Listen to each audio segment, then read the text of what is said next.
सी बात है।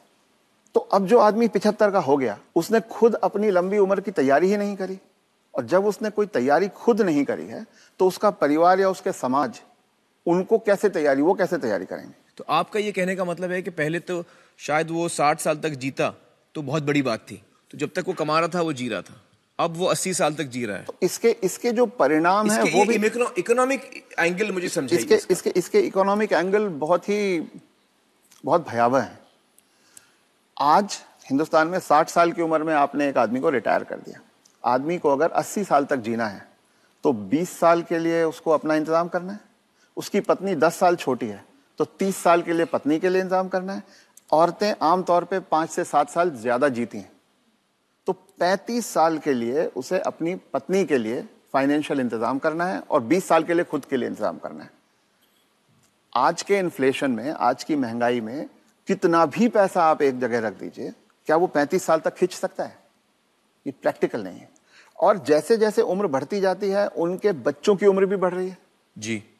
जो आज 70-75 का होगा, बच्चे भी तो 50-55 के हो रहे होंगे। वो अपना बुढ़ापा देखेंगे, वो अपनी लड़की की शादी देखेंगे, वो अपने मकान की किस्त चुकाएंगे। तो जो पीढ़ियों के बीच की जो दूरियां हैं वो बढ़ती जाती हैं। ये इकोनॉमिक वजह से बढ़ रही है। इकोनॉमिक वजह से बढ़ रही हैं। तो अब वो जो कॉन्सेप्ट है कि 60 साल की उम्र में हम रिटायर हो जाएं, उससे बाहर निकलना होगा। जब तक शरीर साथ देता है काम करते रहना है और 2 पैसे कमाते रहना है जी। कुछ करके किसी तरह से अपनी आर्थिक स्वतंत्रता को कायम रखना चाहिए, जितने ज्यादा से ज्यादा समय तक हम रख सकते हैं। अपने आप को वोकल रखना भी बहुत ज्यादा जरूरी है।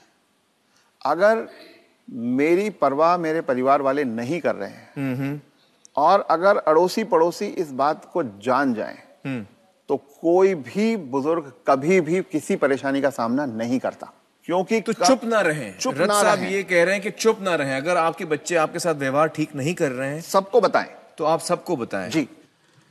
रथ साहब, बहुत सारे जो बुजुर्ग हैं हमारे समाज में, उन पे प्रेशर आता है बच्चों की तरफ से कि आपकी जो जायदाद है या जो घर है या जो प्रॉपर्टी है, जो कुछ भी आपके पास है, वो आप हमारे नाम कर दें।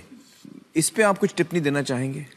पहला ये कि किसी भी हालत में आपके पास जो भी धन संपदा है, जो भी आपके पास आर्थिक साधन है, वो जब तक आप और आपकी पत्नी जीवित हैं किसी और के हाथ नहीं जाना चाहिए। कितना भी प्यार करते किसी के नाम पे नहीं जाना चाहिए, किसी बच्चे, किसी बहू, किसी पोते, किसी के नाम पे ना जाए, कितना भी आप प्यार करते हो। क्योंकि जब तक अगली पीढ़ी को पिछली पीढ़ी का सामान कुछ मिलता नहीं है तब तक वो उनकी इज्जत करते रहते हैं। वो हाथ पांव भी दबाएंगे, वो अस्पताल भी ले जाएंगे, वो दवा दारू भी करेंगे। और वो ही माँ बाप सबसे ज्यादा सफर करते हैं जो अपने प्यार के कारण उमड़ते चले जाते हैं। मेरा बेटा, मेरी बेटी, मेरी बहू, मेरा पोता, जो ये मेरा मेरा करना जिसने शुरू किया, बस वहीं से उनके दुर्गति के दिन शुरू हो जाते हैं।